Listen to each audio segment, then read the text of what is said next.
In 1995, the New Delhi railway station was a labyrinth of moving bodies and constant noise. Cutting through this chaos was a strange procession. An 84-year-old man, weak and confined to a wheelchair, was being escorted by 3 armed police officers.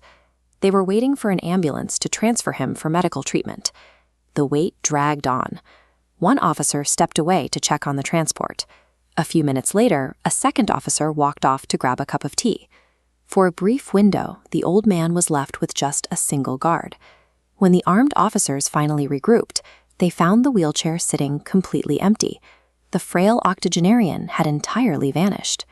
The missing man was Mithilesh Kumar Srivastava, better known to the authorities as Natwar Lal.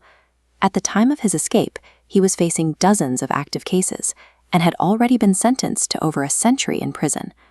Other criminals relied on firearms to rob banks or exert control over their victims. Natwar Lal paralyzed the Indian justice system using only paper, psychology, and absolute confidence. His story began decades earlier in Ziradeh, a village in rural Bihar. Raised in a strict household, he showed little interest in standard academics. Instead, he studied people. He watched their habits, their mannerisms, and specifically their handwriting. He developed an obsessive daily practice. He would sit for hours, perfectly replicating the signatures of his neighbors, turning a childhood curiosity into a highly effective weapon. Eventually, he put this skill to the test. He forged a neighbor's signature on a set of bank documents and successfully withdrew money from their account before anyone noticed the missing funds.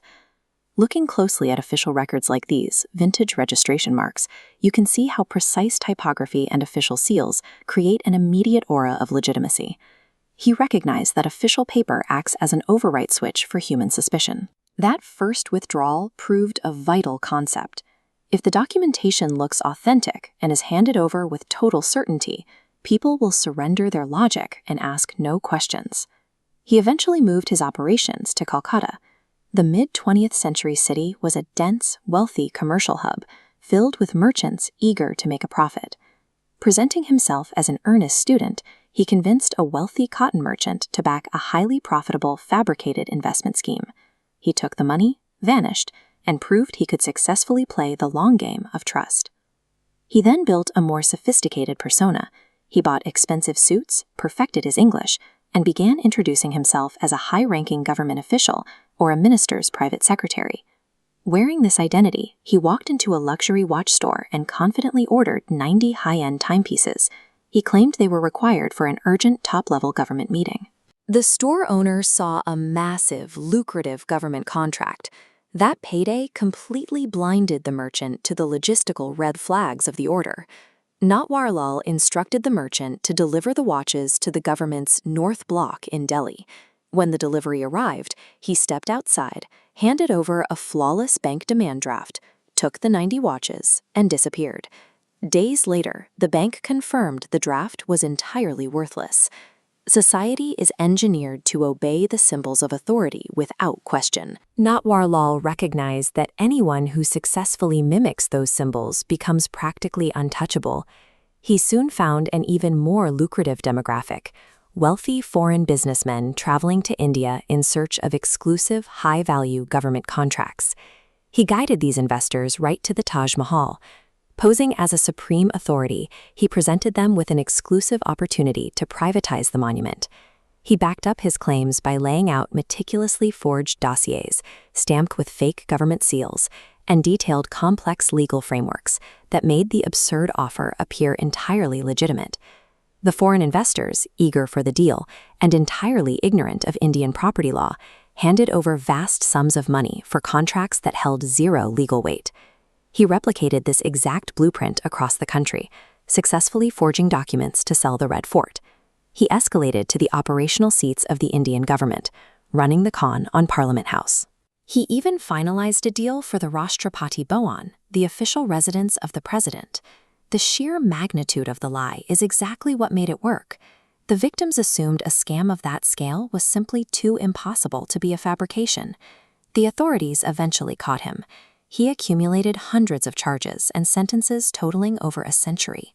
Yet, physical incarceration could not stop his mind from operating.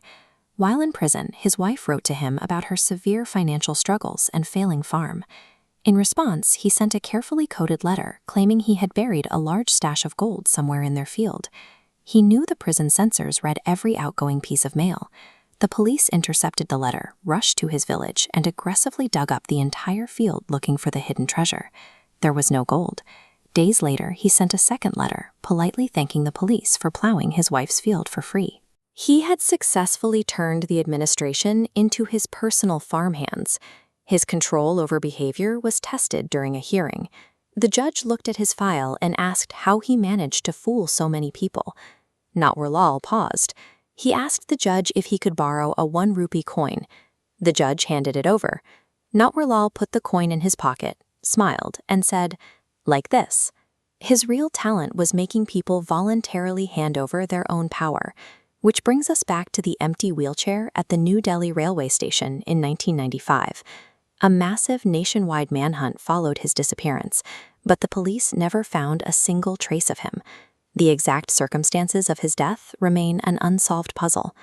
Years later, his lawyers filed papers claiming he had passed away, while rumors spread that the 1995 disappearance was simply his final, flawless illusion. Over a lifetime of high-profile crime, he never forced a door open, and he never held a weapon to anyone's head. And Notwurlal problem exposes a critical flaw in human psychology. It is the inability to recognize a predator when they are wrapped in a polite smile and holding a stack of official documents. Modern civilization operates entirely on trust. We trust the uniform, we trust the signature, and we trust the seal. And the most dangerous person in the room is always the one who knows exactly how to manufacture that trust.